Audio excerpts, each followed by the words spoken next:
बिस्मिल्लाहिर्रहमानिर्रहीम। अस्सलाम वालेकुम नाज़रीन, आप यूट्यूब चैनल देख रहे हैं। मैं इमरान खान हूँ। सबसे पहले क्विकली जो पाकिस्तान के अंदर खबरें हैं वो आपको बताता हूँ। आज मंगल का दिन था।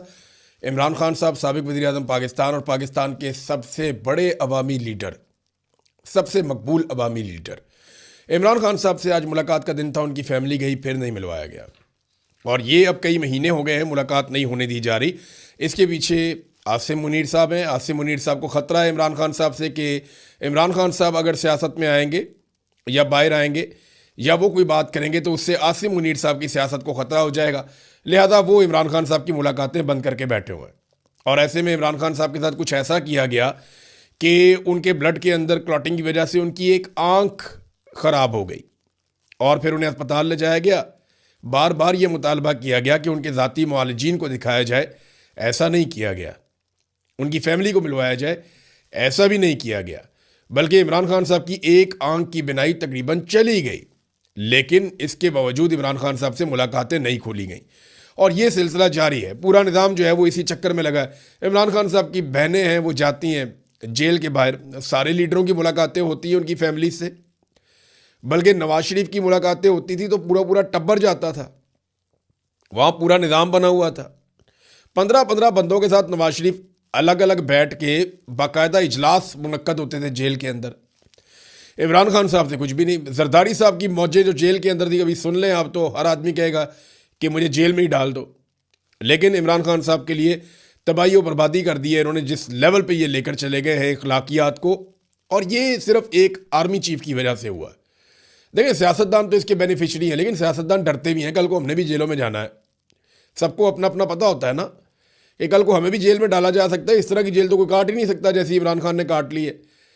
तो क्योंकि जर्नैलों को इस बात का जोम है कि उन्होंने जेलों में नहीं जाना होता, और वैसे भी आसिम मुनीर साहब ने इस्तिस्ना ले लिया है, ये कोई दिलेर आदमी तो लेता नहीं है। बहरहाल इमरान खान साहब का जो केस है वो इस्लामाबाद हाई कोर्ट में आया, तोशाखाना वाला, और उसमें वहाँ बातचीत हो रही थी। इमरान खान साहब को अस्पताल मुंतकिल करने की दरख्वास्त पर भी समाअत हुई केस के अंदर। इसमें चंद सवालात अदालत ने उठाए, चंद बातें जो है इमरान खान साहब के वकला ने की। एतजाज़ अहसन साहब का वकालतनामा है वो साइन ही नहीं हो रहा। देखिए ना, वो जाएंगे, जाके इमरान खान साहब से वकालतनामा साइन करवाएंगे, तभी आकर अदालत में केस लड़ेंगे ना। इधर वकालतनामे ही साइन नहीं हो रहे। तो इमरान खान साहब को शिफा इंटरनेशनल अस्पताल मुंतकिल करने की दरख्वास्त पर समाअत हुई और लतीफ़ खोसा साहब ने जेल रूल्स के हवाले से कहा जी कि मैं तैयारी करने के लिए मुझे थोड़ा टाइम दे दे। तो कल के दिन के लिए जज मैसर नहीं थे तो परसों का टाइम दोबारा दे दिया गया। बहुत सारे लोग लतीफ़ खोसा पे तनकीद कर रहे हैं कि उनकी तैयारी क्यों नहीं थी। इससे पहले इमरान खान साहब ने भी एक दफ़ा कहा था कि तैयारी करके आना चाहिए लतीफ़ खोसा साहब को, और ये खबर ज़ुबैर अली खान साहब ने उस वक्त दी थी। लतीफ़ खोसा साहब बड़े शानदार, बहुत बड़े वकील हैं, बड़ा नाम है उनका फ़ौजदारी मुकदमात में, और पाकिस्तान के अंदर जाने माने वकला में से एक है। उनकी अदलिया के लिए बड़ी कुर्बानियाँ भी हैं, बड़े जमहूरी आदमी है, दबंग आदमी है लतीफ़ खोसा साहब। लेकिन यहाँ उनकी तैयारी होनी चाहिए थी। अच्छा, अब कई लोग इसको ऐसे ले रहे हैं जैसे आज उनकी तैयारी होती तो इमरान खान साहब बाहर आ जाते। ऐसा नहीं है। आसिम मुनीर साहब इमरान खान साहब को नहीं छोड़ेंगे जब तक कि उन्हें ये यकीन नहीं आ जाएगा कि उनकी अपनी किसी किस्म की कोई मुसीबत खड़ी नहीं होने जा रही। यानी वो इमरान खान साहब को, आसिम मुनीर साहब ऐसे नहीं छोड़ेंगे। ये सब जानते हैं, सबको पता है, और इमरान खान साहब को भी इस बात का पता है। जब तक कि कोई बहुत बड़ा दबाव नहीं पड़ेगा अवामी सतह का या इमरान खान साहब की जानिब से या बैरूनी तौर पे कोई बहुत बड़ा दबाव नहीं आ जाता, तो तब तक इमरान खान साहब को नहीं छोड़ेंगे। या तो अदलिया जो है वो इंसाफ देना शुरू कर दे, ये तो आप समझे पाकिस्तान के अंदर अब सिलसिला ही खत्म हो गया, या फिर इमरान खान साहब को डील करनी पड़ेगी या कोई बहुत बड़ा दबाव डालना पड़ेगा। दोनों में से कोई एक चीज़ करनी पड़ेगी। तो इसके बगैर तो कोई बीच का रास्ता तो दिखाई देता नहीं है। हालांकि बीच का रास्ता निकल सकता है कि पाकिस्तान में डेमोक्रेसी आ जाए, अब दोबारा पाकिस्तान में इलेक्शन करवा ले। भाई, एक लीडर को आपने पीस के रख दिया, आपने उसकी पार्टी को तबाह बर्बाद कर दिया और मुल्क का बेड़ा गर्क कर दिया, आपने हर चीज़ आपने तबाह बर्बाद कर दी, तो अब आपने और क्या निकालना है। अवाम आज भी इमरान खान के साथ खड़ी है। इमरान खान की दुश्मनी में आपने हर चीज़ तबाह कर दी है, मुल्क को गिरवी रख दिया है, खुद मुख्तारी अपनी दांव पे लगा दी है, मगर कोई फ़ायदा आपको हुआ नहीं। तो ये एक फ़ौज के अंदर से भी दबाव आना चाहिए, सबको मिलकर ये बात करनी चाहिए, यार बस कर दो। क्या करना है आपने पाकिस्तान के साथ? पूरा मुल्क आपने गिरवी रख दिया है। फैसले आप करते हैं, कौम को पता ही नहीं होता आप क्या फैसले कर रहे हैं।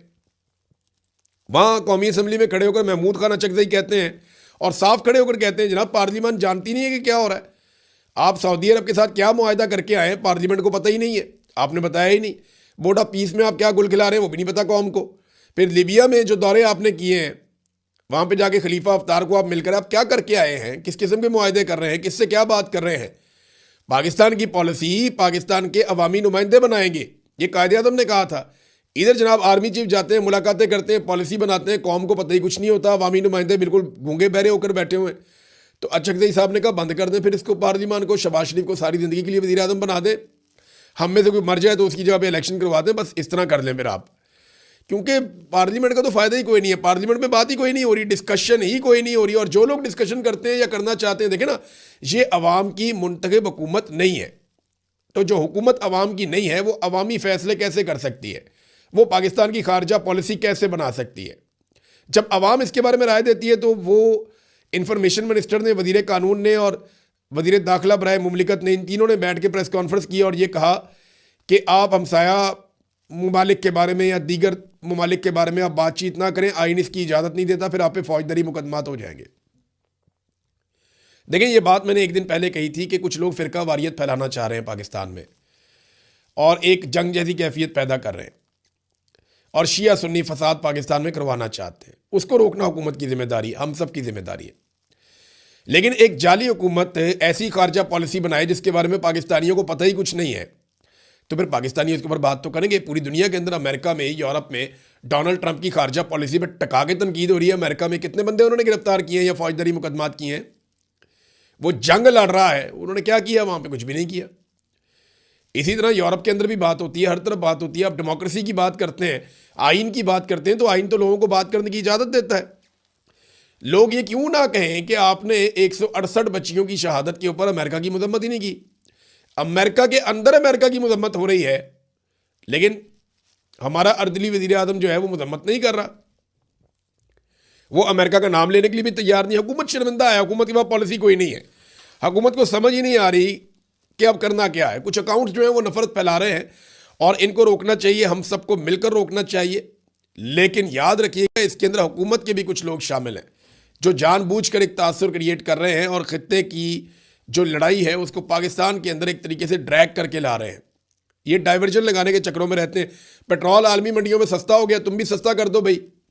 और ये सस्ता रहना कोई नहीं है, ये फिर महंगा हो जाएगा दोबारा। अगर ये सिचुएशन कंट्रोल ना हुई तो, ये कंट्रोल होनी चाहिए सिचुएशन, अगर ये कंट्रोल ना हुई तो यही पेट्रोल दोबारा महंगा हो जाएगा। अब नाज़रीन आ जाए ज़रा इंटरनेशनल फ्रंट के ऊपर, हम उसके ऊपर भी बात कर लें। इमरान खान साहब का केस जो है वो अभी चलेगा, एक परसों के लिए लगा हुआ है, कल के लिए लगा हुआ है।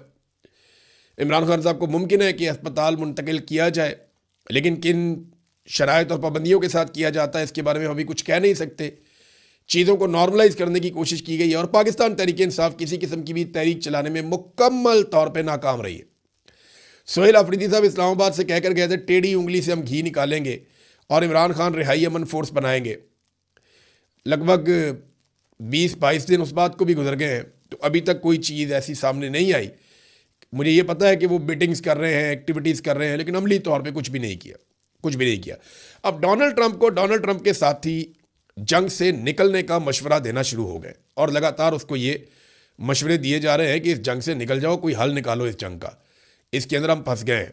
और बहुत सारे अमेरिकन भी ये बात कर रहे हैं, बहुत सारे जो सीनियर लोग हैं दुनिया भर में वो ये बात कर रहे हैं। ट्रंप के मुशीरों का ईरान जंग के हल तलाश करने पे उन्होंने जोर दिया। उन्होंने कहा डोनाल्ड ट्रंप को कि जंग से निकलने का कोई मंसूबा बनाएं और इसमें से निकल जाएं आप। ये जो तेल की कीमतें बढ़ रही हैं, इनको ज़्यादा देर कंट्रोल नहीं किया जा सकता। रिपब्लिकन पार्टी को इसका नुकसान होगा। ये जो आपने फौजी ऑपरेशन किया है इसको कामयाब मिशन के तौर पर पेश करें, रोला डालें कि हम कामयाब हो गए और निकल जाएं वहाँ से।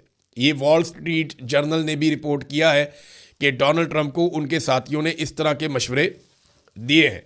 अब मैं आपके सामने रखता हूँ ये एक स्कॉट रिटर, ये नादरीन अक़वाम मुत्तहिदा में हथियारों के साबिक इंस्पेक्टर हैं और इन्होंने ये बात की है कि अमेरिका चाहता है कि वो अब इस जंग से निकल जाए। उसकी वजह यह है कि अमेरिका ये जंग हार गया है और ईरान ये जंग जीत गया है। देखिए सादी सी बात है ना, अमेरिका ने